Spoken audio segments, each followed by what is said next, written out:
Welcome to my channel. My name is Jessie. If you're new here, I am a mom of two living in Central Florida. And if you're returning, welcome back. I'm super glad to have you. Today I wanted to do a book review for you guys. It's a book that I, spoiler alert, really enjoyed. It was actually one of the books that got me back into reading after taking quite a bit of time off and just not reading for quite a few years after my daughter was born. It's something that kind of eased me back into the fantasy genre, and I just fell in love with it and with the world, and I wanted to share that with you. So today I wanted to do a non-spoiler review of this book for you. I'm gonna do the best I can because it's super hard not to do spoilers. to tell you why I loved it without doing spoilers. But I'm going to do a non-spoiler review for you guys. So if you have not yet read this, you're fine. Please go pick it up because it's amazing. And if you have read it, let me know if you want like a spoilery, gushy chat, because I will totally do that. So the book that we are going to talk about today, that I am going to attempt to review for you, is An Unkindness of Magicians by Kat Howard. I mean, can we just take a minute to appreciate like the beauty that is this cover? It is simple and just fabulous, and I love this cover so much. I actually originally picked this up on ebook, read the whole thing in that format, and then I bought the hardback because I needed it in this format as well. I needed to be able to touch it, to have this beautiful cover displayed. And it's just one of my favorites. So, yes. Let's get into the review, and I will give you a summary, my pros, and my cons. And then you can decide for yourself if this is something that you want to pick up and read. Alright, so to start off with the summary. An Unkindness of Magicians is an urban fantasy set in modern day New York. There's obviously magicians. They live amongst regular people, and then they also have what's called the unseen world. And that is their kind of grouping. That's, you know, where they do their magic. They have their own laws, and by their laws, there's what they call the turning, and I forget exactly how many years it is, but it's every so many years they have this turning, which is kind of like a competition between the houses, so like noble houses, to see who gets to basically make their laws and rule over the rest of the unseen world. This book starts with the turning starting years earlier than it should. So it's already shaking up the magical community. And it's not a large community. It seems very everybody knows everybody. Everybody knows everybody's business. It's a very tight-knit type community. And this girl, Sydney, our protagonist, comes out of nowhere with these just insane magical powers, and she ends up being hired as a champion for a new house in the turning. So in the turning, magicians will go through tasks. They'll duel, and not all tasks are deadly. In the beginning, it's fine. It's just, you know, stun. It's not deadly. And as it gets later, it does become very dangerous and deadly, and then they like duel to the death. So she's here championing for this new house that hired her, that's trying to kind of upset the status quo a little bit and come in, because it's all very old school houses. And, you know, everybody, I think it's like the one house always wins, basically. So she comes in, you don't really know who she is, you don't know her backstory, no one knows who she is. And she's just this badass magician that no one knows where she came from. So it's like a huge shakeup. And that, my dear, is An Unkindness of Magicians. anymore, and it'll spoil parts of the book. There's also like this murder mystery kind of wrapped into it, like subplot, which is really, really fun and interesting. And it's fun. It's a good read. It's a quick read too. It's only like less than 400 pages. And so to me, anything like less than 500 pages is a quick read.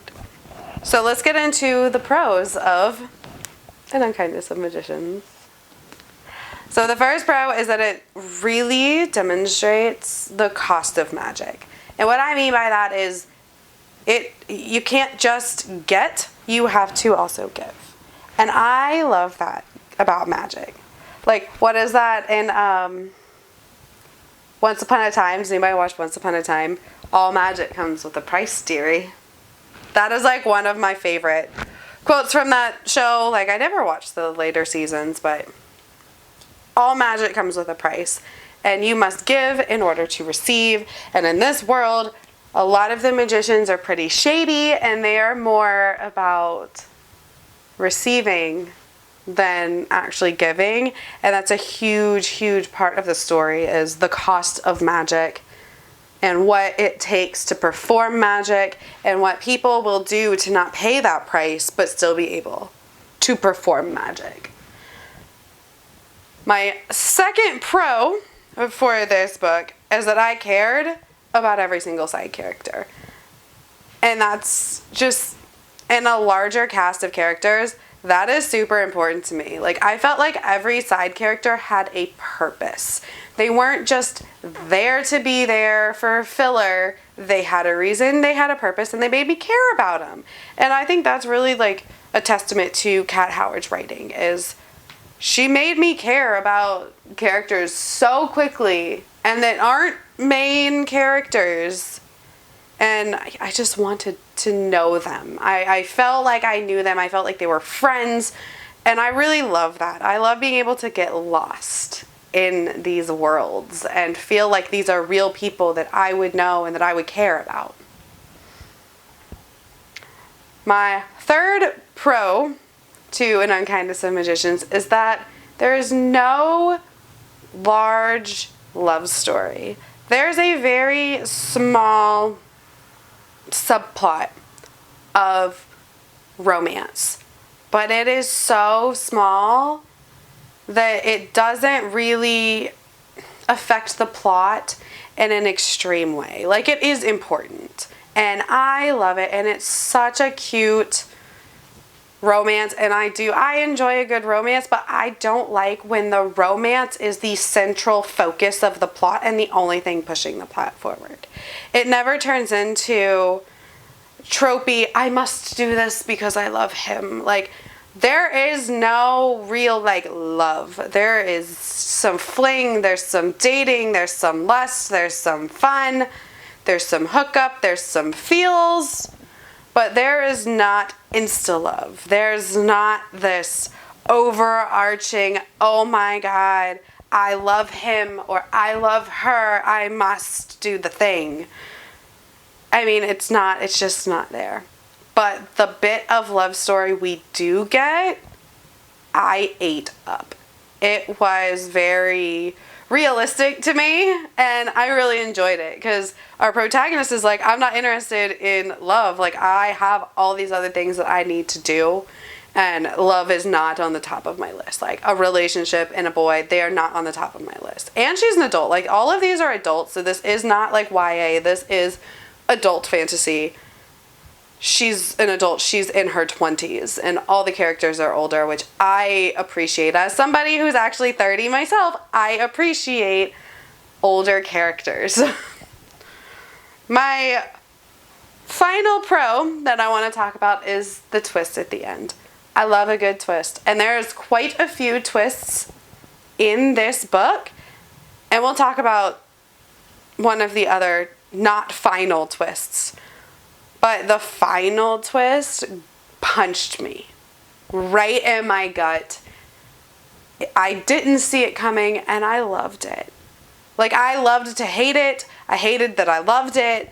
It was something that I didn't see coming. And I am a very, like, see it coming type person. Like, my husband hates watching movies with me because I'll be like, oh, this happened, so in the end this will probably happen, this is gonna how the plot's gonna progress, this is, you know, something that's gonna happen. He's like, can't you just watch the movie and not like analyze what you think is gonna happen? I'm like, no. That's just like, that's how I watch movies, that's how I read books. I analyze whether I think I can guess the twists and turns, and I like when I'm wrong in that. So this one, the very, very end twist, I mean, it was beautiful, it was well played, it was shocking, and I loved it. And it wasn't a cliffhanger. This book does not end on a cliffhanger. It is written as a standalone. So it's culminated. There's a beginning, a middle, and an end. It's a standalone. There's not, you know, it was not written for a sequel, but it was written for the possibility of a sequel. And we are actually getting that sequel in June of 2020, allegedly, from what I hear. We are getting the sequel, A Sleight of Shadows. And even though it wasn't written to be, from what I can tell, it was not written to be a series, I'm really, really excited to dig back into this world, so I'm probably going to reread it. Now, we've gushed. I've said the summary and the pros of this book. There are 2 cons, just so you know about them, that I kind of want to get into and make sure we're making it fair, because it's not perfect. Nothing is perfect. No book is perfect. There's always little things, I feel like, and a lot of things are taste-based too. So you can take my cons and my pros with a grain of salt. My first con is the twist. And not the end twist that I love so much. The twist a little bit earlier in the book. It seemed like I saw it coming from 7 miles away. There's a couple twists in this book, and a couple of them were pretty obvious what was gonna happen. And I can't tell you what these are without spoiling it. So if you want a spoilery chat, let me know, and I will get that for you. So yes, there's some twists that are pretty obvious, and I'm like, oh, saw that coming. Not surprised. Oh, what a shock. Like, there were some that I just saw coming, but they were still well done. They were just obvious. My other con of this book was that there was this like end scene before the end scene. Like this final battle, final duel culmination. And it was so built up, maybe just in my head, but it was built up.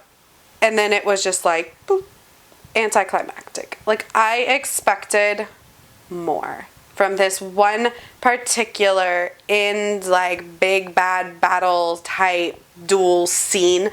I wanted a little more. I wanted it to not be over so quickly. I expected more. But the one after that ended up being the actual, like, big bad end battle was amazing and ripped my heart out. It gave me all the feels. But this one that you were kind of built up to was just not. It just wasn't it. It was anticlimactic to me. But those are my only 2 cons of this book. Like, everything else I absolutely loved. I loved the magic system. I loved the world that it was in. It was because it was super cool to see that, like, modern day New York, but with a twist, with this unseen world in it. And I'm super, super excited to reread this and then to read the sequel when it comes out in June. It's definitely one of my most anticipated releases this year, and I have not seen anybody talking about this. Like, I've watched a few like anticipated releases books, and it is not one I've seen. Maybe it's just not as hyped, but I'm hyped for it.